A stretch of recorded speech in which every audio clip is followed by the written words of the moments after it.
decisão, e ela o saberá quando ele chegar. Quando você já tiver feito tudo o que estava a seu alcance, então deverá ficar ou partir. Não se deve esperar dos outros aquilo que unicamente você mesmo pode se dar.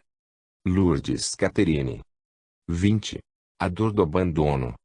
Fatores limitantes. Recentemente tomei conhecimento de que sou adotada. A divulgação desse fato causou em mim uma aflição pungente, a dor do abandono, que jamais tinha experimentado. Desde criança sempre fui muito curiosa. Em várias circunstâncias cheguei a desconfiar de que algo não estava bem esclarecido quanto a meu nascimento. Minhas perguntas a meus pais eram frequentemente deixadas sem resposta. Essa revelação abrupta fez com que eu sofresse um enorme impacto emocional. Estou necessitando de uma orientação. Como o Espiritismo vê a adoção de crianças? Expandindo nossos horizontes, reconheço que sua alma foi ferida pela rudeza da vida terrena, e que a amarga soledade lhe enche os olhos de pranto. A sua paz virá, no entanto, como consequência, quando você aceitar verdadeiramente que é, como todo ser humano, um espírito imortal em aprendizagem de amor neste planeta. O Espiritismo não vê diferença entre um filho consanguíneo e um adotado. Ambos são transitários. Não importa por qual meio os filhos vieram, o fundamental são as aprendizagens que eles vivenciam ou que assimilam durante sua permanência na família terrena. Existe um receio dos pais de que a revelação a uma criança adotada dos fatos verídicos de seu nascimento possa ocasionar ressentimento, insegurança, traumas, enfim distúrbios emocionais e sociais. Esse temor é procedente, mas se o esclarecimento for feito em clima de naturalidade, de forma tranquila e amorosa, a criança aceitará pacificamente sua condição de filho adotivo. Quando se trata do assunto adoção, deve-se responder a qualquer pergunta que o menor fizer. Um adiamento na resposta pode gerar desconfiança, estremecer o relacionamento familiar e até mesmo destruir os laços de afetividade. Não minta à criança, não invente desculpas ou fantasias. Ela poderá fazer comparações entre as informações recebidas dos pais e as transmitidas por parentes próximos. Ao deixarem de esclarecer esse fato importantíssimo da vida dela, estarão errando duas vezes, abalando a segurança e o apoio que ela espera receber, e deixando ao bel prazer de qualquer pessoa leviana que venha fazer tal revelação, por maledicência e sem nenhuma consideração. Como exemplos, um desentendimento escolar, uma briga na rua ou uma empregada menos avisada. Seja o pai, seja a mãe, quem for questionado deve responder.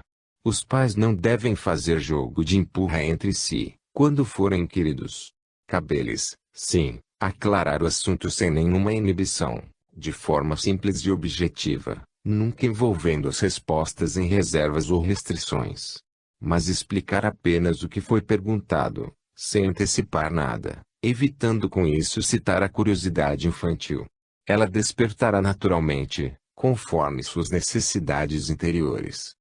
Uma orientação satisfatória se constituirá de uso de termos compreensíveis, para que a criança possa entender com facilidade, não insistência quando o menor não demonstrar interesse por um determinado assunto, utilização de respostas curtas e precisas, ou seja, sem explicações prolongadas, aproveitamento de ocasiões propícias, quando os filhos perguntam espontaneamente, sentimento brando e atencioso, caso surjam novas indagações em outras circunstâncias.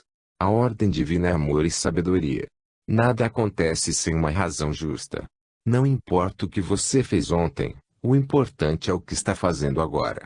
Na Terra, o tempo e o espaço são diretrizes que tecem o mundo das ilusões. Se você não tiver total aceitação do seu passado e do seu presente, não terá uma verdadeira paz interior. Só se alcança a felicidade quando se vive no presente. Reconcilie-se com seu passado e planeje realizações para o futuro. A garoa do desabrigo cai sobre sua alma, e uma sensação de mal-estar envolve todo o seu ser. Aceite, porém, o que não pode ser modificado. Isso lhe trará tranquilidade íntima. A ansiedade desaparecerá e você poderá entender melhor os fatos de sua caminhada. Perceba que tudo está certo do jeito que está, confie, Deus está no leme de toda a existência humana. As leis divinas reúnem as pessoas para que se conheçam melhor, se harmonizem, dissolvendo antigos problemas e retomando lições inacabadas. Essa situação constrangedora que ora está vivendo objetiva unicamente o seu bem-estar e felicidade. As dores estão apenas motivando seu aprendizado. Vença seus desafios e se torne cada vez mais segura e forte.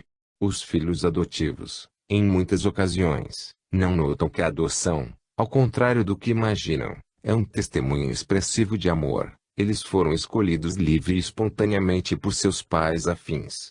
Por isso, agradeça sempre a Deus por essa oportunidade de crescimento ter recaído em você. Tome a natureza como exemplo.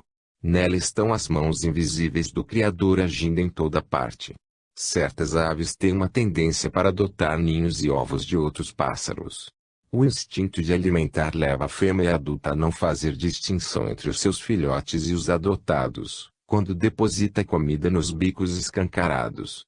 Diversos animais amamentam a ninhada, deitando-se de lado para acomodar as pequenas crias e dispensando cuidados não apenas aos próprios filhos mas também aos órfãos que por ali se encontram. Na linguagem das flores, os cravos amarelos significam desprezo e abandono. Segundo a lenda grega, quando Adonis desprezou Vênus, ela chorou compulsivamente pelos bosques e florestas. Os cravos brotaram onde suas lágrimas caíram. Não guarde junto a seu coração um ramalhete de cravos amarelos. Acenda sua luz interior, semeie em seu coração os valores do bem. Não se esqueça, toda a vida é sagrada e todos somos filhos amados de Deus, vivendo temporariamente na terra. Lourdes Catherine. 21. Estranho amor. Fatores limitantes. Meu garotinho é muito apegado a mim. Todas as vezes que vamos ao centro espírita, ele não consegue ficar nas aulas de evangelização infantil. Tem verdadeira aversão aos alunos e às professoras. Agarra-se em minhas mãos, chora muito e toma atitudes de teimosia e agressividade. Insiste em dormir em minha cama, e é raro passar uma noite inteira dormindo tranquilamente. Tem medo do escuro e de vultos andando pela casa. É um menino sensível e de bom coração, todavia, depois desses últimos acontecimentos, tenho me preocupado muito. Temo que ele esteja sendo envolvido por vibrações perturbadoras. O que preciso fazer para livrá-lo dessas más influências? Expandindo nossos horizontes, na mitologia clássica, cada flor era encarada como uma dádiva dos deuses, uma obra divina do Olimpo. Assim, Narciso era uma flor que correspondia à metamorfose de um belo jovem com esse mesmo nome. Filho da ninfa Liriope do deus fluvial Cefiso, era dotado de extraordinária beleza.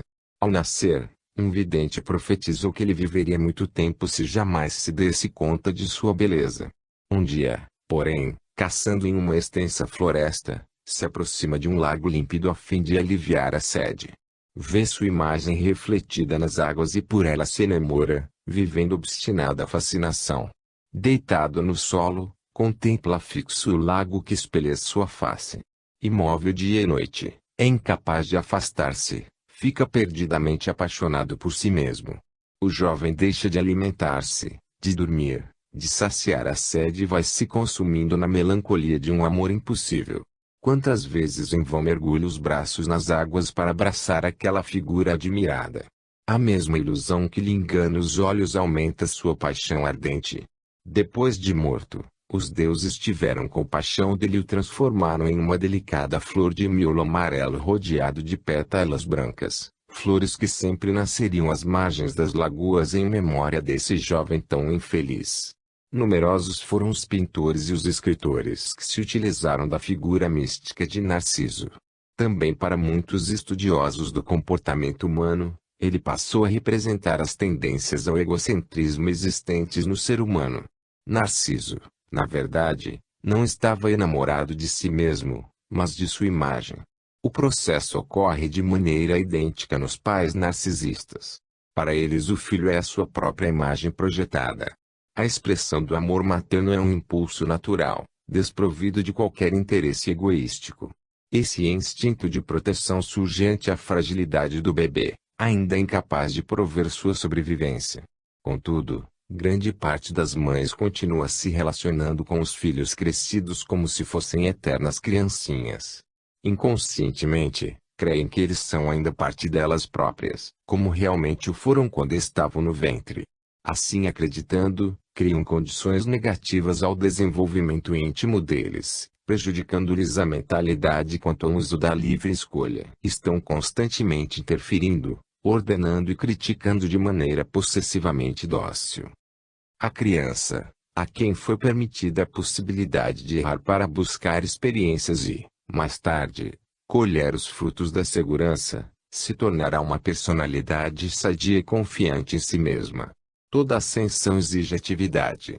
Não há lição sem preço.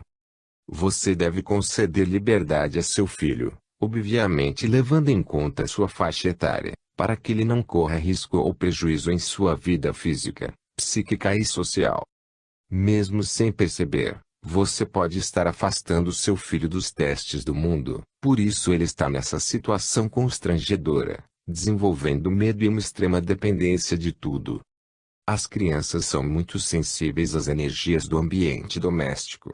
Quando elas manifestam dificuldades e problemas, na maioria das vezes estão apenas refletindo os comportamentos familiares. Ao recomendar-lhe que dê liberdade a seu filho, não estou me referindo ao ato de mimar, à falta de controle, à ausência de limites. Tampouco que o entregue à própria sorte, mas que o ensine a pensar para tomar decisões e tecer os fios de sua felicidade. Certos pais não transmitem a necessária confiança e apoio aos seus filhos, pois não reconhecem nem respeitam sua individualidade. Dificultam, assim, o relacionamento deles com outras crianças no ambiente social. Essas atitudes de superproteção os mantêm presos a laços invisíveis, bloqueando-lhes o anseio de liberdade infantil. Pais que pensam por suas crianças, como se elas fossem destituídas de inteligência, não se desenvolveram a ponto de reconhecer a existência independente de uma outra pessoa.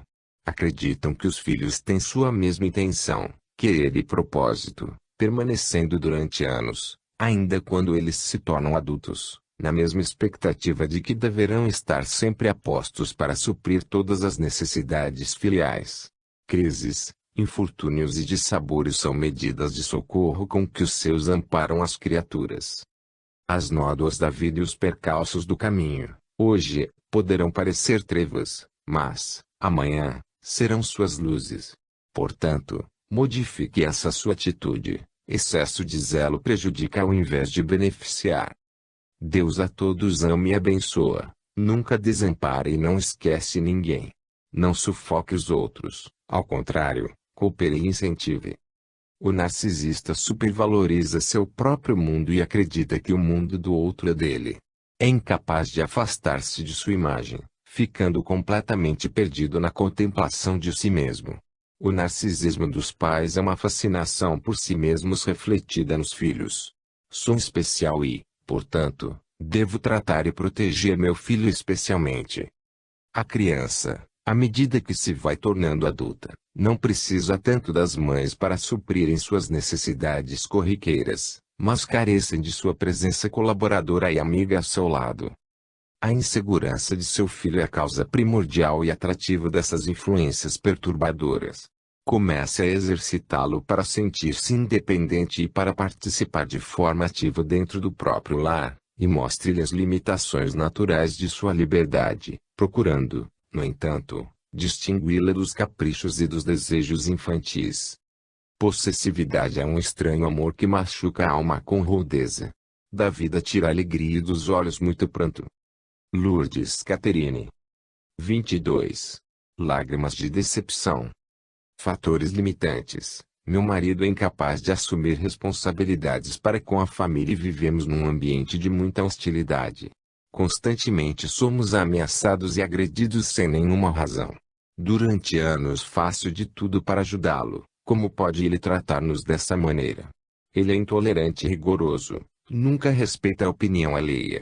Estou mergulhada em sentimentos de autopiedade, decepção, ressentimento, vergonha e, ao mesmo tempo, impotência.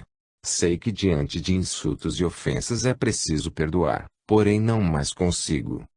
expandindo nossos horizontes. Sei que seu coração pede, entre lágrimas de decepção, um alívio para seu conflito. A solução é, invariavelmente, perdoar. Mas desculpar as ofensas não pressupõe passividade, fuga ou viver em eterna autopiedade. Perdoar é a compreensão de que, para enfrentar atitudes perturbadas ou estruturas desajustadas, não precisa a criatura estar cheia de ódio, mas comprometida com a paz. É, essencialmente, uma maneira de mostrar o outro lado, quer dizer, não revidar o mal com o mal. O rancor abrigado no coração causa estados destruidores no ser humano, portanto, recuse aceitá-lo como solução do problema. O ato de perdoar não exige que você ignore ou negue sua mágoa ou qualquer outro sentimento, nem implica que o agressor não deva ser responsabilizado por suas ações. Se você se mantiver inflexível na sustentação da raiva, se ligará ainda mais a essa situação infeliz. Se não aprender a perdoar, estimulará circunstâncias de opressão em que vive, agravando-as. Trata-se da lei de ação e reação. Jesus, mestre da vida superior, que supostamente foi ultrajado, não teve que perdoar. Quem ama verdadeiramente jamais se sente ofendido. Não lhe peço que se compare com o Cristo ou se comporte como ele, porque todos sabemos da distância evolutiva que existe entre nós e o Mestre. Convido-o apenas para que compreenda o ensinamento cristão, a fim de que possa superar as ofensas sem se maltratar. Os ensinos do Senhor dizem que é indispensável espalhar a fragrância do perdão, mesmo quando derramada sobre os ingratos, pois ela sempre volta, em forma de ondas reconfortantes, à mente de quem a emitiu. Não se esqueça, entretanto, de que suportar de forma submissa constantes abusos, decepções e humilhações pode abrir brechas para que a violência ocorra com mais facilidade. Mesmo curada a ferida, ainda permanece a fragilidade da cicatriz. Em O Evangelho segundo o Espiritismo, capítulo 12, item 8, afirma Kardec, o próprio instinto de conservação, que é uma lei natural, diz que não é preciso estender benevolamente o pescoço ao assassino. Por essas palavras, portanto, Jesus não interditou a defesa, mas condenou a vingança. Dê alforria à sua sensibilidade, que se encontra em regime de escravatura, e não finja mais que tudo está bem. Na verdade, você está vivendo há anos uma relação turbulenta. Faça um autoquestionamento para ampliar sua consciência. Se você vive nesse drama, é porque você mesma contribui para permanecer nele. A vergonha está ligada à falta de limites. Se você está envergonhada é porque permite que pessoas invadam ou transgridam seus sentimentos. Talvez você precise compreender seus direitos e cuidar mais de si mesma. Não adianta banhar de prantos a face, desenvolva a autoestima e terá uma nova visão de seu problema familiar. Dizer sim quando se quer dizer não é desvalorizar seus sentimentos. Se seus limites forem ignorados pelos outros, provavelmente eles não irão respeitá-la. Quando expressamos com sinceridade o que sentimos e desejamos fazer, não precisamos ficar eternamente acomodando as situações. Você pode querer esconder tudo aquilo que lhe está acontecendo. Isso é uma característica comportamental que se desenvolve quando se convive com criaturas problemáticas. Portanto, você pode estar disfarçando o medo em que vive, por estar sendo ameaçada constantemente. Não demonstrando a vergonha que sente, por não querer ser maltratada diante dos outros. Encobrindo os fatos grosseiros com o manto de desculpas amenizadoras, para não ter consciência da extensão das agressões vivenciadas. Renunciando a seus direitos legítimos, porque vê os direitos dos outros como superiores aos seus. Defendendo os atos hostis de parentes, para não ser interpretada como insensível ou desamada. Perdoar é diferente de mascarar a realidade. Em qualquer relacionamento familiar, a confiança é essencial, assim como a capacidade de ser honesto consigo mesmo e com os outros.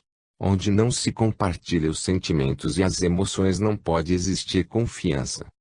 É preciso entender que perdoar não significa aceitar a brutalidade de alguém. Perdoar, em muitas ocasiões, quer dizer, tomar uma atitude. Liberte-se do ressentimento ou do ódio, para que eles não se materializem em seu interior, trazendo-lhe dores e desequilíbrios, tanto externos como, e sobretudo, internos. Os primeiros cristãos designaram as rosas vermelhas como símbolo da dor dos mártires, ao passo que as rosas brancas sempre estiveram associadas à pureza e à brandura. As roseiras vermelhas representam sentimentos ultrajados e as brancas, moderação, autoestima e dignidade. Mescle as rosas e as presenteie você mesma em um belo buquê. A reunião dessas duas tonalidades lhe dará as medidas essenciais que vão assegurar seu crescimento no amor e, também, sua sobrevivência, honradez e respeitabilidade. Lourdes Catherine. 23. O voo de Ícaro. Fatores limitantes. Há tempos me dedico ao exercício da psicografia. No momento, apesar de todo o meu empenho, minha mediunidade não recebe a atenção desejada. Estou num vazio enorme, que varre minha esperança, turva meu ideal e me induz à desilusão. Observo médiuns notáveis que, desde cedo, encaminharam suas páginas mediúnicas à publicação. Outros, menos experientes, lançam livros imprudentemente. Espero há anos a alegria de ver minhas mensagens difundidas, e isso não acontece. Estou desencantado. Será que minha produção mediúnica nunca merecerá ser divulgada? Devo abdicar da psicografia e canalizar meus recursos espirituais para outra área de ação? Expandindo nossos horizontes, o mito grego de Dédalo e Ícaro ilustra o caminho em busca da realidade. É típico de todos os seres humanos o uso das asas da imaginação. No entanto, quando se voa muito alto e se ultrapassa os limites do bom senso, se cai com facilidade na frustração ou no desencanto de viver. A princípio, Ícaro achou ousado o plano de Dédalo, seu pai, genial escultor e arquiteto. Mas depois, a seu lado, começou a procurar um meio de construir as asas que os salvariam do labirinto de Knossos. Primeiro, reuniram penas de aves e as selecionaram de acordo com o tamanho. Em seguida, amarraram-nas com fios de linha e as fixaram firmemente com cera, umas às outras. Antes de partirem, Dédalo recomenda ao filho muito cuidado. Pede que ele voe em altitude mediana, para não molhar as asas no oceano nem derretê-las ao contato com os raios solares. No entanto, Ícaro, encantado com as nuvens, os céus, os pássaros e o firmamento majestoso, perde completamente a noção do perigo. Voa demasiadamente alto, e o calor do sol lhe queima as asas, dissolvendo a cera que unia as penas. Assim, ele é lançado nos abismos dos mares. O pai, que ia à frente, mostrando o caminho e aproveitando o vento favorável, quando olha para trás não encontra mais o filho. Vê apenas duas asas brancas ao léu, flutuando na imensidão azul das águas. Não compare as faculdades alheias com seus talentos ou predisposições inatas. Arrasde suas decepções e a necessidade absurda de como você e os outros deveriam ser, e de como deveriam tratá-lo.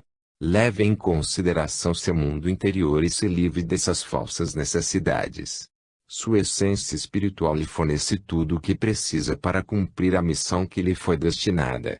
A publicação de suas páginas mediúnicas, por si só, não tem condições de satisfazê-lo intimamente, mas sim o desenvolvimento de seu centro espiritual. Como fonte de toda a vida interior, ele impulsiona a sua atividade medianímica, gerando sua realização e satisfação pessoal. Somos cegos e surdos acima ou abaixo de certos padrões vibracionais delimitados pela natureza humana, assim como temos os olhos e os ouvidos fechados para determinados fenômenos que ocorrem nas dimensões invisíveis, por não sermos dotados de aptidões específicas para detectá-los. As pessoas costumam colocar suas expectativas num nível excessivo de aspiração, propondo em seus projetos de vida um anseio desproporcional ou superior às suas habilidades. Muitas das metas que estabelecemos baseiam-se em necessidades equivocadas e, por isso, jamais se concretizarão. Ícaro é o protótipo das pessoas que ultrapassam os níveis de possibilidade interior. Não aceitam a própria fragilidade de seu potencial e cedem ao ditador interno, que as constrange a agir acima de suas possibilidades. Esse déspota interior representa uma autoimagem falsa, construída sobre qualidades que você ainda não possui. Muitas vezes, as asas de cera não são percebidas logo e de forma clara, porém, quando notadas tardiamente, com certeza já se haviam instalados os sentimentos de fracasso, frustração e vergonha.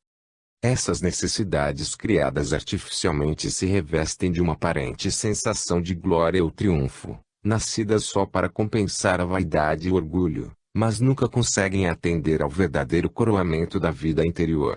Quanto mais a pessoa se exaltar com falsas qualidades e prerrogativas, mais se sentirá inferiorizada e rebaixada com seus feitos improcedentes e obras injustificáveis. O voo de Ícaro resulta em uma busca de enganosas realizações. Ao vencer as alturas, ele presumiu que tinha consolidado sua idealização efêmera, mas foi surpreendido pelos raios solares, que desmancharam a cera da ilusão. Como estavam ainda adormecidas suas reais potencialidades latentes, perdeu a sensatez e o equilíbrio, destroçando a si mesmo. Voou alto demais. O sentido dessa história mística é claríssimo. O Sol, estrela provedora da vida na matéria, representa as leis da natureza obedecendo à divina providência. Esse astro-rei lei natural, guia os homens em sua marcha evolutiva e corrige suas incoerências. Por isso, queima-lhes as asas idealizadas, conclamando-os ao equilíbrio e ao bom senso, e utilizando, sempre que preciso, da decepção ou da desilusão. O homem só se liberta através do próprio trabalho interior. Nenhuma tarefa é maior ou melhor que outra. Somente aquele que descobriu o seu dever na terra é que pode ser libertado da cruz da causa e efeito, a qual a ignorância de si mesmo pregou. Lourdes Catherine.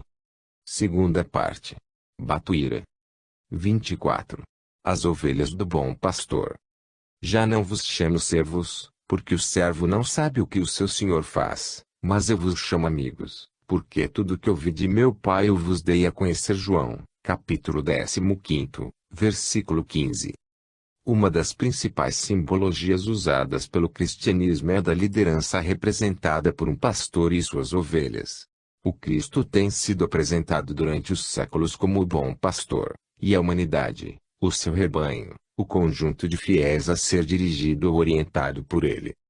Todavia, precisamos entender que o mestre é diferente do líder paternalista ou autoritário que age no pressuposto de que as criaturas devam ser conduzidas aos empurrões, a golpes de um cajado ou com um cão pastor nos seus calcanhares, com a finalidade de não se desviarem da rota certa. O conceito de guia benevolente ou de pastor das almas é verdadeiro no que se refere à solicitude infinita de Deus, por intermédio de Jesus, para com suas criaturas, porém não deve ser entendido como atitude paternalista, quer dizer, dominação sufocante, objetivando a obediência cega. Atualmente, sugere-se que os líderes não sejam protecionistas e que jamais utilizem a frase "estou fazendo isso visando apenas a seu próprio bem", a fim de impor furtivamente suas ideias de direção e comando.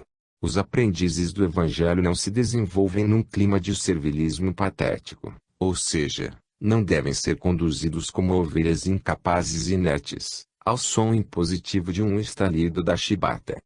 O aprisco seguro, os campos de pastagens e as fontes de água límpida são fatores a ser estimulados pelos dirigentes espíritas aos ceareiros iniciantes.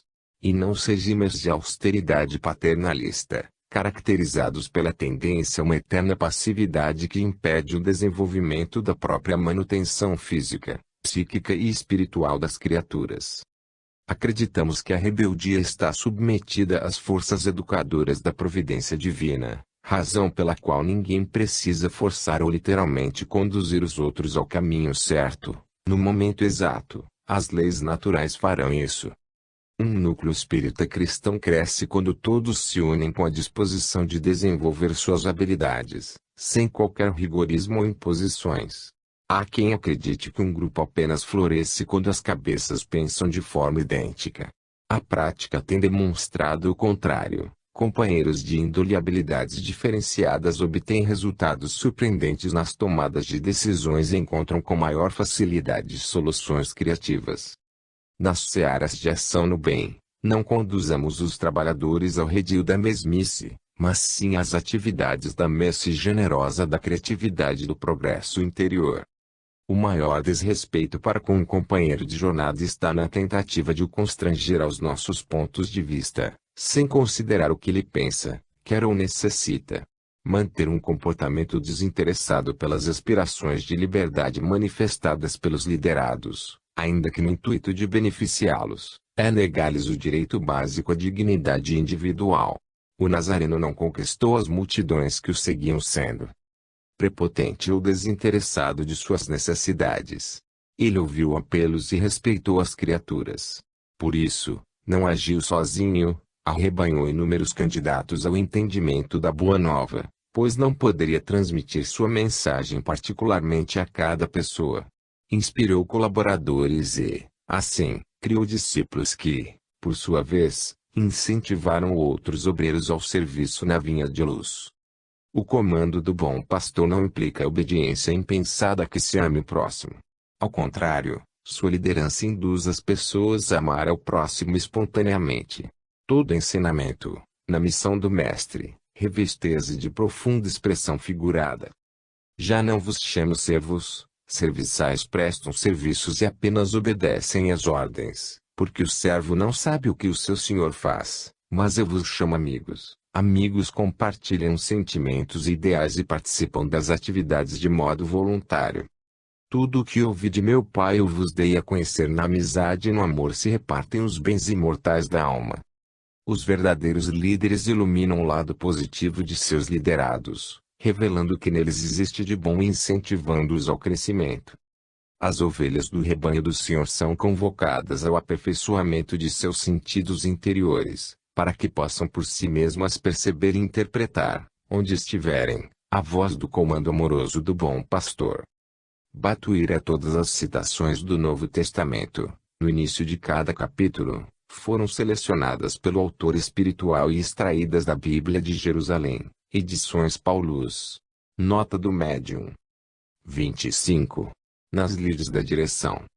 Pontos. Servindo-os, não quando vigiados para agradar a homens, mas como servos de Cristo, que põem a alma em atender à vontade de Deus. Efésios, capítulo 6, versículo 6. Quem dirige nunca agrada a todos. Na tarefa da direção de qualquer empreendimento, seja na área filantrópica, seja na religiosa, seja na financeira, quem segue à frente quase sempre leva os louros dos elogios justificados ou as críticas maldosas e sem nenhum fundamento. No entanto, quando temos um propósito inabalável e uma consciência tranquila, podemos nos proporcionar o direito de ignorar aplausos e acusações indébitas. O dirigente deverá prosseguir, estabelecendo sempre o ritmo de seus empreendimentos e realizações segundo seus próprios passos, e fundir, no exercício desse mister, amor e ponderação, entendimento e determinação, para que a equipe da qual participa e orienta não hesite diante das decisões e metas assumidas em grupo. Muitas vezes, por falta de confiança em si mesmo, o líder deixa-se envolver por opiniões alheias, perdendo assim a visualização do objetivo maior. A obra pertence ao Cristo e não a nós. Quem comanda, porém, deve dar conta da importância do trabalho que está em suas mãos. O condutor não poderá olvidar que não ficará melhor nem pior com as condecorações da aprovação ou com os gestos da censura e reprovação dos outros. Continuará sendo ele mesmo, com seu modo de atuar e com suas possibilidades naturais de sustentar a obra. Os que lideram não devem olhar para trás o tempo todo, pois fica quase impossível caminhar com segurança e trabalhar para o engrandecimento da organização com os olhos voltados para antigos desentendimentos e dissabores provocados pela opinião das pessoas. É muito difícil ser produtivo quando estamos constantemente preocupados com o que os outros estão falando ou julgando de nossa atuação e capacidade. Grandes realizadores ficam acima das maledicências e não permitem que elas prejudiquem suas atividades cristãs. Se o Mestre querido não conseguiu agradar a todos, quem somos nós para querer atingir tamanho objetivo? Não será pretensão de nossa parte. Contudo, não nos esqueçamos de que, quando operamos em equipe e obtemos sucesso, devemos considerar-nos dignos de comemorar a vitória. Essas comemorações não devem ser suprimidas e proibidas, mesmo quando criaturas inescrupulosas as denominem de atitudes orgulhosas ou de elogios egoísticos. Expressar sentimentos de alegria e união compartilhados por toda a equipe é prática salutar que nunca deve ser abafada. De acordo com a feliz expressão do apóstolo, não somos convocados para agradar a homens, mas sim para atender à vontade de Deus. Dessa forma, se adotarmos efetivamente o aprendizado com o Mestre Jesus, penetrando o santuário da alma dentro de nós mesmos, aí encontraremos as noções de ponderação e senso de justiça aplicáveis nas lides de direção que o Senhor nos destinou. Em razão, pois, desse trabalho de liderança, não devemos dar ouvidos às conversações descabidas, que proporcionam desentendimento e balbúrdia. Evitemos mágoas e ressentimentos para manter o equilíbrio do grupo na força comum, reduzindo a atmosfera de instabilidade. Com nossas preces e obrigações do dia a dia, imediatamente começaremos a aliviar as tensões negativas nas áreas de ação no bem, às quais estamos vinculados no labor de nossa redenção. Batuíra 26. Lutas contra o tédio. Não sabeis que um pouco de fermento leveda toda a massa? Purificai-vos do velho fermento para serdes nova massa, já que sois sem fermento. Primeira Epístola aos Coríntios, capítulo 5, versículos 6 e 7. A direção da casa espírita não poderá perder de vista a motivação dos seus dirigidos. Deverá observar e avaliar sempre as necessidades dos trabalhadores e cooperadores da seara onde militam. Obviamente que não conseguirá satisfazer a todos, mas poderá de maneira hábil, perscrutar desejos e vocações a fim de distribuir as tarefas com coerência e objetividade. Alguns serviços podem tornar-se absolutamente enfadonhos depois de certo tempo, aumentando a insatisfação dos servidores. Permitindo-se, porém, espontaneidade e certa dose de autoexpressão aos ceareiros, eles se sentirão encorajados a manifestar o conjunto das coisas indispensáveis à manutenção de seu bom ânimo. Existem necessidades básicas comuns a todos, como, por exemplo, consideração, atenção, segurança, proteção, estima e amor cristão. Outras necessidades existem, porém, de acordo com as tendências pessoais das criaturas, isto é, as consideradas de realização pessoal, que poderão ser supridas se o líder da instituição as perceber e compreender. Uma agremiação muito autoritária, onde a mensagem obedece a tudo que o mandam fazer, não traz motivação aos seus cooperadores. Dar a eles encorajamento para ser pensadores cristãos independentes é propiciar-lhes uma ferramenta importante contra o tédio e o trabalho enfadonho. Supridas as necessidades de realização íntima, os companheiros serão motivados à produtividade e ao envolvimento cada vez maior no trabalho do bem. Tarefas devem ser distribuídas e às vezes até redistribuídas, para que cada cooperador possa exercer a função com a qual tenha mais afinidade. Purificai-vos do velho fermento para serdes nova massa. Encontraremos novo fermento desenvolvendo o espírito de equipe, aliviando o tédio uns dos outros, dividindo a carga da rotina e buscando, como alimento invisível contra a monotonia, os valores de nossa alma, núcleo de forças constantes influenciando nós mesmos e os demais. Líderes inspiram liderados, e dirigidos sugestionam administradores. Continuemos trabalhando, renovando nossas energias, exterminaremos nossas fadigas. Forças que hoje se exteriorizam de nosso labor perseverante voltarão em breve tempo ao centro de nossa atividade do amanhã, dando-nos reconforto inesperado. O dirigente espírita nunca deverá se apresentar com a aura da infalibilidade, qualidade ainda inexistente na Terra, mas sim como um companheiro de serviço no bem, que usa sua experiência aliada às inspirações dos espíritos superiores. O bem maior estará intuindo o líder. Ele, porém, deverá observar que as necessidades entre os irmãos são diferentes, razão pela qual convém colocar cada alma no lugar que lhe compete. Jamais deveremos olvidar que, acima de tudo, Jesus Cristo está no leme da embarcação da nossa vida. O comandante distribui os serviços de navegação e os ceareiros observam as regras e decisões que assumiram espontaneamente, enquadrando-se com seus valores pessoais, para se tornarem eficientes e produtivos marinheiros do bem. Batuíra. 27. Êxitos e fracassos. Outrora ele te foi inútil, mas doravante será muito útil a ti, como se tornou para mim. Filemão 11. O apóstolo Paulo sabia que, no futuro, se poderiam extrair coisas úteis de coisas aparentemente inúteis. O fracasso ajuda a gerar o êxito. Aceitemos nossas perdas e jamais desanimemos ante o serviço do bem. É imperioso valorizarmos tanto a escassez como a abundância, tanto o erro como o acerto, pois sempre é possível aprender alguma coisa em qualquer situação. Quando doamos nossa boa vontade e nossa melhor intenção e fracassamos, imediatamente devemos nos perguntar: o que a divina providência está me ensinando? O verdadeiro insucesso reside em não tirarmos o devido proveito dos fatos para nosso desenvolvimento espiritual. Êxito e derrota são duas bandejas que retêm matérias-primas diferentes, mas que nos conduzem ao mesmo legado sublime, o aprendizado. A humanidade precipitada, entretanto, identifica na primeira o manjar mavioso da vitória e na segunda experimenta o alimento insalubre da derrota. Erros têm muito a nos ensinar. Eles nos propiciam ocasiões marcantes para o crescimento interior. Todos aqueles que se encontram ajustados ao entendimento das leis divinas passarão a dar igual importância aos acertos e desacertos e usá-los em prol dos empreendimentos idealizados. O sábio aprendeu que o êxito do hoje muitas vezes foi a ruína do ontem, e onde vacilamos agora, amanhã deslancharemos. Em nossos compromissos com a administração do grupo espírita, não devemos sublinhar os fracassos dos outros e os nossos, mas avaliá-los como proveitosas experiências adquiridas. Certos projetos poderão não ter alcançado o resultado que gostaríamos que tivessem, contudo o revés indubitavelmente nos colocará um pouco mais perto do sucesso.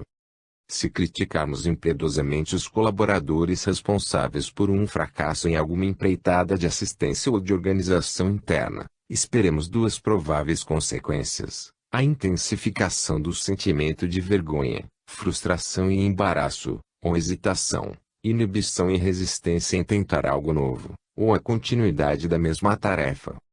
Ante as crises e desajustes da equipe, encorajemos os companheiros do labor espírita, exaltemos os aspectos positivos do esforço mal sucedido e incentivemos todos a avançar sem esmorecimento. Adicionemos mais trabalho às nossas já existentes incumbências, e Deus nos abrirá nova caminhada de acesso ao refazimento. Como dirigentes, podemos vir a ser classificados mais como críticos do que orientadores, mais como condenadores do que socorristas. Podemos vir a adotar uma postura que afastará as pessoas, evitando que nos procurem para relatar seus desenganos e pedir-nos aconselhamento. Na tentativa de se protegerem contra nossas críticas, se fecharão completamente. Devemos dar todo o apoio e crédito aos que tentaram e não alcançaram êxito, pois a grande maioria nem ao menos lança as mãos no empreendimento, e tem medo só de tentar. Diante de quaisquer desafios ou reveses esbocemos um sorriso esperançoso e promissor, e sigamos avante contando com as bênçãos do mais alto. Entendemos que o orientador não pode conduzir-se como um cego perante as coisas negativas, desviando constantemente os olhos dos fracassos e das atitudes errôneas. Quando tiver que lidar com o insucesso ou opinar sobre ele, deverá enfatizar ao grupo o lado positivo, ou seja, o ensinamento que se esconde por trás daquela ocorrência infeliz. Portanto, a mensagem é: na presença de tempestades e aflições, de ventanias e fracassos, trabalhemos servindo sempre, porque em todo tempo ou em qualquer situação a atitude certa é a positividade. A destreza de extrair o bem do aparente mal vai gerar uma excelsa substância, a feição de tesouro valioso, que energizará os trabalhadores do Evangelho, conduzindo-os ao dever bem cumprido e às excelências da edificação do reino dos céus na terra. Batuíra. 28. Edifício divino. Todo edifício se ergue em santuário sagrado, no Senhor, e vós, também, Neles sois coedificados para serdes uma habitação de Deus, no Espírito. Efésios, capítulo 2, versículos 21 e 22. O prédio de uma sociedade espírita não deverá fugir aos padrões usuais das construções de alvenaria existentes na comunidade. Sua arquitetura poderá acompanhar as linhas tradicionais, ou atender aos aspectos modernos, segundo o gosto e preferência de seus associados, observados, porém, em qualquer caso, os aspectos de nobreza e sobriedade. Entretanto, toda e qualquer instituição cristã deverá se apresentar sem ostentações arquitetônicas desnecessárias, resguardando a simplicidade, quer dizer, o bom gosto somado à discrição, a harmonia e a segurança. Quase sempre integramos de forma unilateral uma sociedade espírita, visualizando-a externamente com suas construções físicas, auditório, salas, corredores, escritórios e demais acomodações, não dando a devida importância às suas construções invisíveis. Na maioria das vezes, não registramos claramente a influência benéfica que assimilamos, automática e inconscientemente, no contato com a mensagem inarticulada que paira sobre suas dependências. O amor dirigido às pessoas, o hábito saudável e cotidiano da prece, a tarefa do intercâmbio espiritual socorrista, a divulgação da Boa Nova, o serviço do passe e a relação de fraternidade ali desenvolvida impregnam as paredes físicas de substâncias curativas, além de aumentarem as possibilidades de uso de recursos tecnológicos utilizados pela espiritualidade maior em benefício dos frequentadores. Somos atingidos sem interrupção por forças energéticas extremamente fortes e positivas, oriundas de nosso intercâmbio com a invisibilidade na casa espírita. Portanto, o centro espírita cristão eleva-se e ultrapassa os limites físicos, demonstrando assim sua transcendência, pois atinge as instâncias superiores do amor e do conhecimento. Educandário de luz, favorece o raciocínio lógico aliado ao bom senso, bem como o enobrecimento da intelectualidade, proporcionando às mentes o conhecimento superior. Oficina da caridade, fornece agasalho, roupas, farnéis, remédios, alimentando e protegendo os que vivem na penúria e na nudez. Farmácia da alma, promove a cura aos doentes do corpo, mas estabelece, acima de tudo, as metas para não mais adoecerem, revigorando-os com os ensinamentos espirituais. Biblioteca abençoada, proporciona ambiente adequado e tranquilo à leitura, à pesquisa e à análise, com livros e periódicos que regeneram e esclarecem para a eternidade. Estalagem fraterna, acolhe e socorre os cansados e desnutridos, dando-lhes guarida perante as lutas expiatórias e as dores provacionais que enfrentam. O grupo espírita nos dá suporte para discernirmos e para aprendermos a viver melhor, além de nos reerguer da estagnação e da cegueira interior rumo aos planos superiores da vida maior. A firme determinação diante dos postulados espíritas nos proporciona a serenidade íntima para que possamos triunfar sobre as sombras que nos envolvem há séculos. As luzes espargidas por esse templo de amor nos favorecem a redenção de nossas almas, bem como a emancipação espiritual que tanto almejamos. Paulo de Tarso, escrevendo numa época de superficialidade, quando os templos eram monumentos luxuosos e enormes, oferece a receita substancial aos aprendizes do Evangelho. Podemos concretizar nossas necessidades de conforto e beleza. Isso é bom e natural. Todavia, necessitamos, além disso, de algo muito mais importante: coedificar em nós mesmos a habitação de Deus, no Espírito. Reconhecendo em nós próprios a morada divina, também identificaremos nas estruturas íntimas de uma casa de Jesus, tal como se qualifica um centro espírita, o cristianismo restaurado, entre as verdades sem máculas onde reina o amor que salva, e do que transporta as almas da terra para os seus infinitos. Batuíra 29. Saber ouvir para decidir bem. Quem tem ouvidos, ouça o que o Espírito diz. Apocalipse, capítulo 3, versículo 22. Inúmeras criaturas que se aproximam dos operários leais do Senhor não passam de desequilibrados faladores. É essencial prudência e vigilância, para que não transformemos a mente em vaso de entulhos e ruínas. Nas organizações espíritas convivemos, no curso de suas atividades diárias, com companheiros que nos trazem as mais diversificadas mensagens pessoais, obrigando-nos a refletir a respeito das solicitações que nos alcançam. Necessário é saber guiar-nos com o coração amparado pelos planos maiores, ligados na realidade dos fatos, e não nos influenciar pelas fantasias e queixas enfermiças. Ouvir com habilidade é perceber a atmosfera fluídica que envolve os outros. Usemos todos os sentidos aliados à intuição. Prestemos atenção às palavras, ao volume e ao tom de voz da pessoa atendida. É preciso ir além da verbalização para compreender o conteúdo e intenção do interlocutor. Às vezes, o sentimento é muito mais explícito, e, por isso mesmo, muito mais enfático do que as próprias palavras. A capacidade mais importante na comunicação é saber ouvir. É interessante notar que aprendemos a escrever, falar e ler, mas quase nunca nos ensinaram a ouvir corretamente as verdadeiras intenções que envolvem as palavras. Quando utilizamos somente a estrutura da audição, desprezando as forças sutis da alma, nunca chegamos às profundezas da percepção do espírito. Escutar é simplesmente manter um diálogo convencional, passageiro e corriqueiro. Ouvir, porém, é embrenhar-se na troca de alma para alma, em que a essência realmente age com sintonia e inspiração.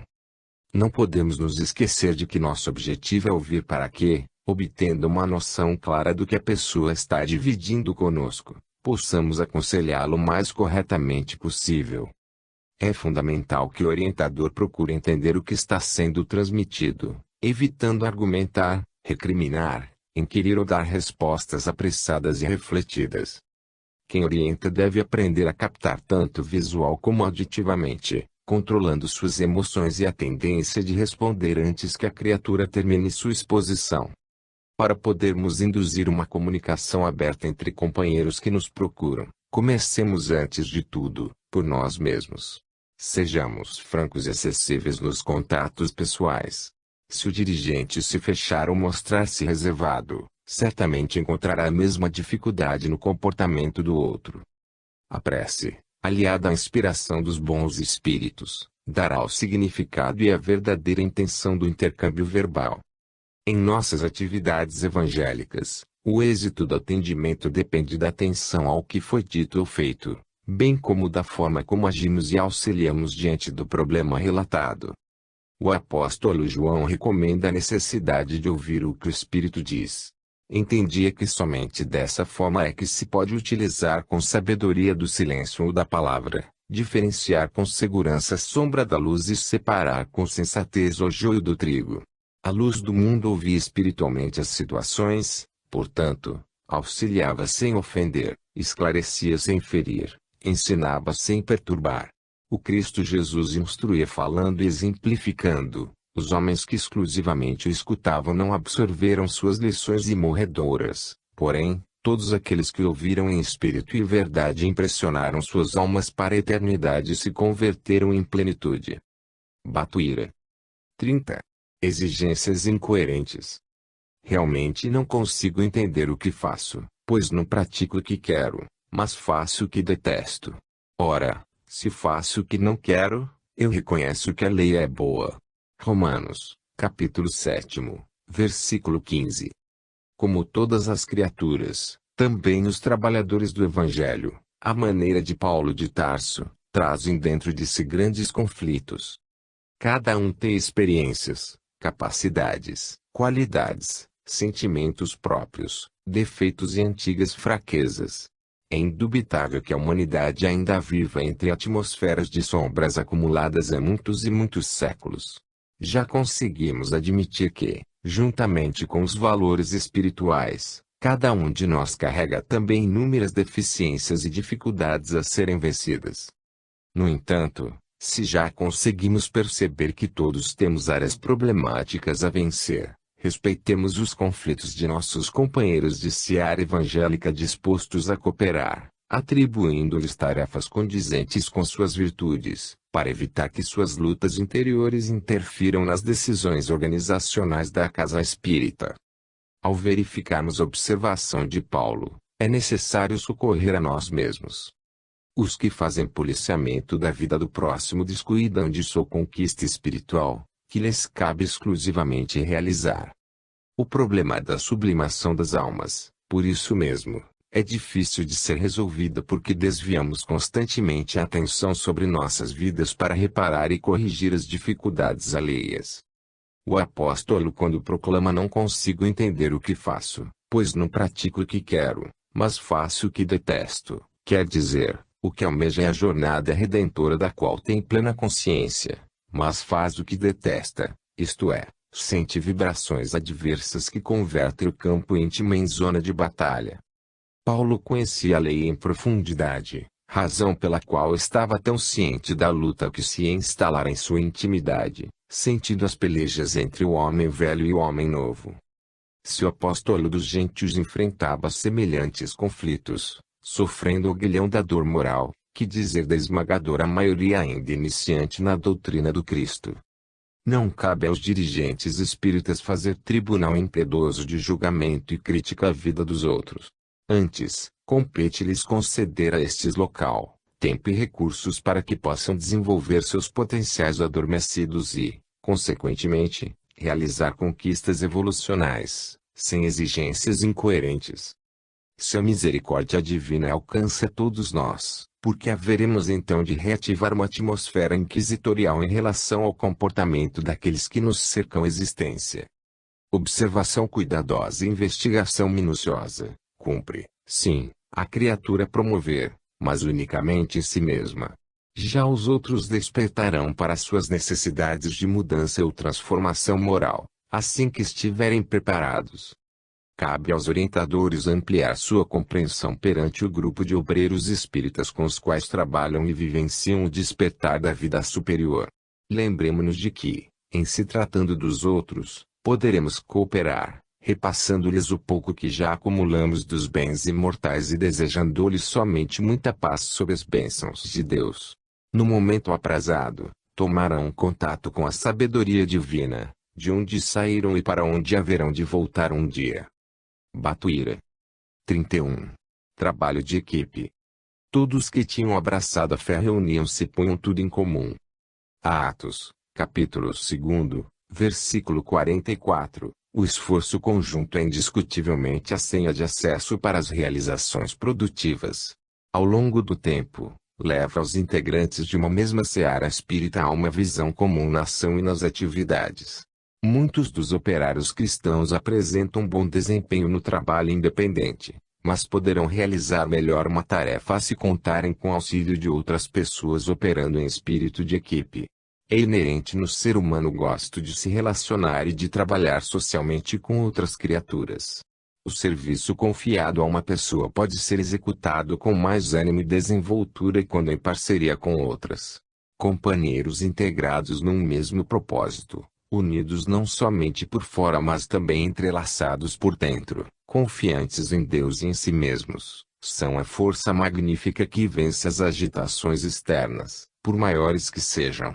Não é coerente possuir um só elemento familiarizado com os esquemas e métodos de um departamento. Para se obter eficiência e bom desempenho no trabalho, é preciso comunicação objetiva que envolva todos e os conduza a tomar contato com as informações necessárias ao andamento normal do serviço. Além disso, trabalhar em equipe implica uma interação ativa de relacionamentos que permite ao conjunto de cooperadores saber o que os outros estão realizando, por que estão realizando e quais as metas a ser realizadas no futuro. No entanto, não esperemos uma boa execução em equipe se os integrantes não tiverem reuniões costumeiras em local previamente destinado para tal fim e onde possam ser estimuladas as trocas de ideias, camaradagem, colaboração, renovação e compartilhamento de princípios. A família cristã, em seus muitos setores, jamais deve separar-se da vital alimentação, a influenciação dos planos superiores, que é distribuída amplamente em suas reuniões fraternas e amorosas. Contudo, é indispensável que o líder fique atento para que as opiniões expressas não transformem o recinto em uma assembleia infantil, onde imperem os burburinhos inoportunos e os pareceres distanciados do equilíbrio e da conciliação. Para assegurarmos a presença da espiritualidade superior, precisamos sustentar a harmonia e a serenidade. O fato de as pessoas trabalharem sozinhas ou em equipe é consequência da prática filosófica ou do modo de atuar do dirigente do grupo, que determina, tanto em termos qualitativos como em quantitativos,